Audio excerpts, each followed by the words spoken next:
HKV news channel के दर्शकों का हार्दिक स्वागत है। हम बैठे हैं नांगलोई विधानसभा क्षेत्र के वार्ड नंबर 51 में। यहाँ के प्रसिद्ध समाज सेवी व भाजपा नेता मास्टर रघुविंद्र जी। गुरु जी, शिक्षा दिवस कब और क्यों मनाया जाता है? ठीक है। शिक्षा दिवस हमारे द्वितीय राष्ट्रपति सर्वपल्ली श्री राधाकृष्णन जी के जन्मदिन 5 सितंबर के उपलक्ष्य में मनाया जाता है प्रतिवर्ष।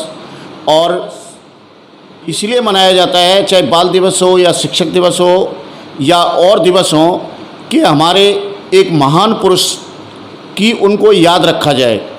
और राधाकृष्णन जी सही माने में हमारे भारत जगत के एक आधुनिक शिक्षा जगत के निर्माता थे। और उन्होंने बहुत ही शिक्षा का सिद्धांत जो भारतीय पद्धति में होना चाहिए उसका किया था। लेकिन संयोगवश वो शिक्षा पद्धति के साथ बदल गई और शिक्षक दिवस का महत्व भी धीरे धीरे बदल गया। लेकिन फिर भी हमारे विद्यालय में और पूरे प्रतिवर्ष भारतवर्ष के सभी विद्यालयों में शिक्षक दिवस में क्या दिखाया जाता है कि शिक्षक दिवस में उस दिन सभी बच्चे जो होते हैं एक शिक्षक के रूप में काम करते हैं। और ये सिखाया जाता है कि हमें ज़्यादा बनेंगे और शिक्षक बनने की प्रेरणा मिलेगी। तो मैं खुद एक शिक्षक हूँ। मैं ये बात बड़े गारंटी के साथ और गर्व के साथ कहता हूँ कि यदि बच्चों के भावना में अगर एक टीचर का रिस्पेक्ट बन जाएगा और वह खुद स्कूल में टीचर बनने की चरित्र निर्माण बिल्कुल बन जाएगा। और आज के देश में हमारे यहाँ भारतवर्ष में सबसे बड़ी आवश्यकता है नवयुग और नवयुवतियों में एक भारतीय चरित्र निर्माण। और भारतीयों की परिभाषा भी बदलनी चाहिए। आज के युग में फिल्मी दुनिया, टीवी सीरियलों ने हमारी जो पाश्चात्य सभ्यता है वो इस प्रकार बदल दी है कि सही पूछा जाए तो हमारी जो है ना भारतीय सभ्यता उनमें खो गई है। और आज बहुत ज़्यादा अपने मन की बात में यही कही कि हमारे भारतीय संस्कृति और इस शिक्षा के द्वारा ही भारतीय संस्कृति और भारतीय चरित्र को हम जीवित रख सकते हैं। और जो आज समस्याएं वृद्धों की आ रही हैं या और समाज की समस्याएं आ रही हैं, इसीलिए है क्योंकि हम उस शिक्षा से भटक गए जो हमारी मूल शिक्षाएं थीं, संस्कृत की शिक्षा, संस्कृति की शिक्षा।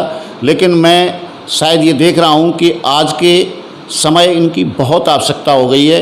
हर वृद्ध व्यक्ति, हर पिता, हर माँ या हमारा गणमान्य व्यक्ति जो बिल्कुल भारत से एक राष्ट्र भावना रखता है, वो चाहता है कि हमारी भारतीय संस्कृति रहे। और भारतीय संस्कृति के लिए हमें कुछ अमूल्य परिवर्तन भी करने पड़ेंगे जो शिक्षाओं में हैं। जब मैं पढ़ता था तो हमारे पूर्वज और नैतिक शिक्षा एक बहुत बड़ा पाठ हुआ करता था। अंग्रेजी शिक्षा में इन चीज़ों का सबका लोप हो गया है।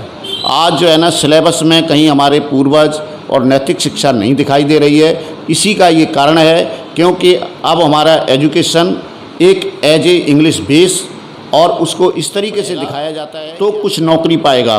बाकी संस्कृति, मैं चाहता हूँ कि संस्कृति एक देश की बहुत अमूल्य धरोहर होती है और इसको पुनर्जीवित रखना चाहिए। और इसीलिए ये शिक्षक दिवस मनाया जाता है। मैं सभी शिक्षक दिवस का एक बहुत महत्व है और इसको प्रतिवर्ष मनाना चाहिए।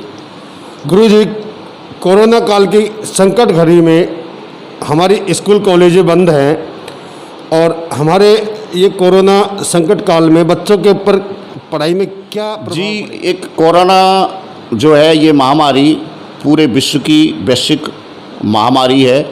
और इसमें मैं समझता हूँ कि कोई भी ऐसी चीज़ अछूती नहीं है जिस पर इसका प्रभाव न पड़ा हो। अब जहाँ तक मैं केवल शिक्षा, बिल्कुल वास्तव में बच्चों का जो ये ऑनलाइन पढ़ाई से कोई भी उतना लाभ नहीं है। 10% लाभ हो सकता है या बड़े बच्चों को लाभ हो सकता है। क्योंकि बच्चे ऑनलाइन उतना समय नहीं दे पाएंगे जितना कि टीचर जो है स्कूल में अटेंशन लेते हैं और काम करते हैं।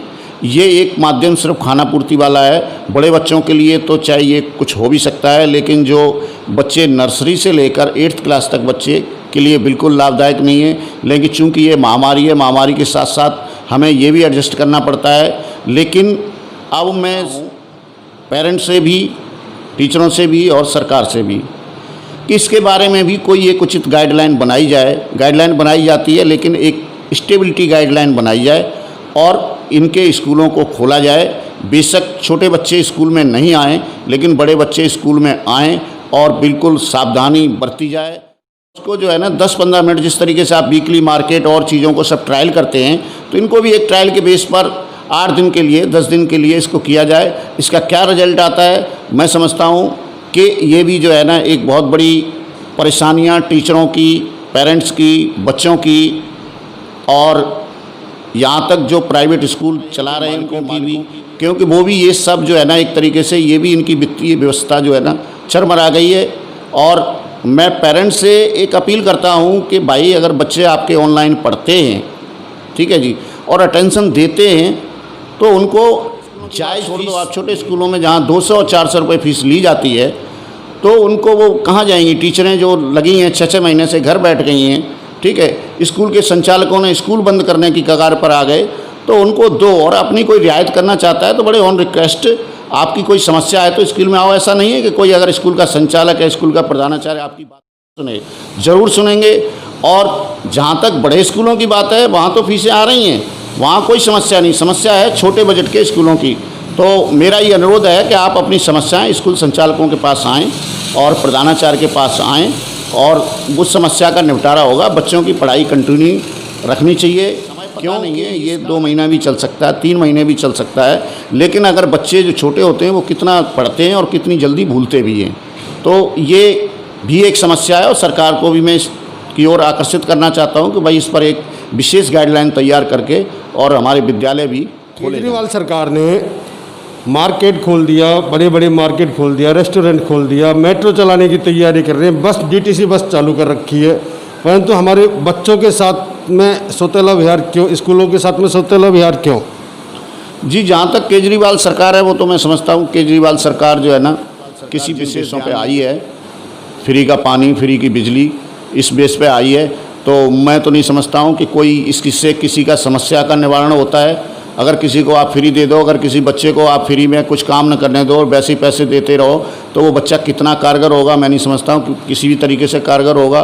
तो जो मूल सुविधाएं स्कूल के लिए ये कर दिया, वो कर दिया, आपको बिल्डिंगें दिखाई देती हैं, लेकिन जब आपने नए टीचरों का अपॉइंटमेंट नहीं किया तो बच्चे पढ़ाएगा कौन? वहाँ पर बैठने की व्यवस्था तो कर दी आपने, बिल्डिंगें बना दी, बढ़िया हो गया, ठीक है, अच्छा बना दी, बिल्डिंगें बना दी आपने, कुछ गाइडलाइनें बना दी, लेकिन बस शर्त ये है कि जब टीचर नहीं होंगे आपके पास, ये भी काउंट नहीं है कि एक टीचर कितने बच्चे को पढ़ाएगा। प्राइवेट में तो आप काउंट कर देते हो, उसके लिए स्पेस चाहिए, उसके लिए 25 बच्चे से ज़्यादा नहीं पढ़ा सकता है। क्या आपने गवर्नमेंट के लिए कोई ऐसी गाइडलाइन तैयार की, या उनकी आपके पास ऐसी व्यवस्था है कि हमारे पास अगर 50 लाख स्टूडेंट हैं तो ये 50 लाखों की बैठने की व्यवस्था होती है? आपके पास कोई नियम नहीं है, आप भर्ती करते जा रहे हो, कभी तो बिल्कुल करते जा रहे हो, कभी तो बिल्कुल रोक लगा देते हो, कभी तो ये होता है कि भाई नई स्कूल वाले किसी को मना नहीं कर सकते, प्रिंसिपल की भी समस्याएं आ जाती हैं कि बच्चों को बैठा लेंगे कहाँ। तो आपके पास मैं समझता हूँ कोई उचित दिशा निर्देश नहीं है आपके पास, ना आपके पास कोई इस तरीके की गाइडलाइन है। सिसोदिया जी कहते तो बहुत हैं, लेकिन मैं तो समझता हूँ कि भाई केजरीवाल सरकार ने शिक्षा में कोई ऐसी प्रगति नहीं मुझे दिखाई दे रही है। आंकड़ों में तो चाहे जितनी मर्जी प्रगति दिखा दें, विद्यालय दिखा दें, नए कोई विद्यालय नहीं, आप कोई नई इस तरीके की शिक्षा नीति नहीं ला पाए। आप विरोध तो करते हो, लेकिन आप अपना चीज़ रखो शिक्षा नीति में। ये जो गाइडलाइन है ये बहुत सफिशेंट गाइडलाइन है। से भी एक विनम्र निवेदन करता हूँ कि आप प्राइवेट स्कूलों, छोटे बजट के स्कूलों में इनके बारे में भी एक आप स्पेशल या कोई भी एक अच्छी गाइडलाइन बनाइए, जिससे जो है ना आपका दिल्ली का प्रत्येक बच्चा पढ़ भी सके, शिक्षा नहीं बैठे, तभी आपका ये होगा। लेकिन शायद मुझे लगता है कि इसकी ओर केजरीवाल जी का कोई ध्यान नहीं है। जहाँ तक ये कोरोना की समस्या कहते हैं कि बच्चे नहीं भेजेंगे, ये नहीं भेजेंगे, जब आप वीकली मार्केट में आपके पास क्या गाइडलाइन है? वीकली मार्केट आपको पता है, शायद आप ज़मीन स्तर पर नहीं हो, मैं ज़मीन स्तर पर हूँ और मैं जानता हूँ कि किस तरीके से टूटती है वीकली मार्केट में। तो वहाँ आपका कोरोना अगर हो जाएगा तो आपके पास तो कोई ये भी नियम नहीं है कि ये किससे हुआ और कितनों को हुआ और कहाँ से हुआ। और स्कूल में तो एक सीधी सीधी गाइडलाइन है भाई, बच्चे का नाम लिखा होगा।